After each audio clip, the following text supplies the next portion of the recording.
guys দেখাইন ওগুলো হয়েছে Saudi আরব ছাগল উটের খানি দেখাইন এগুলো হয়েছে দৌড়া এগুলো উঠে বেশি খায় ছাগলে কম খায় দেখাইন যেই দাম ও দেখো একটা বান্ডিল কত বড় ওই দেখাইন ওই দেখো একটা বান্ডিল ওটা একটা বান্ডিলের দাম প্রায় 30 টাকা 25 টাকা পশ্চিম যেটা 30 টাকা 33 টাকা 35 টাকা বর্তমানে আর এটাও না 20 টাকা 22 টাকা আর এ দৌড়াগুলা এটাও গোমর তার মানে এই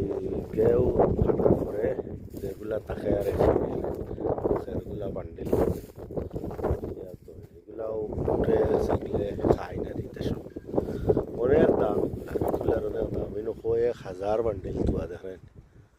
বহুত টাকার সামান তোয়া এনে দেখেন ডাল করে তোয়া এটা কিতা বেজাল আরো আসতে গেলে বছর দিন আগে আইও দেখছি আসলো বেজাল আছে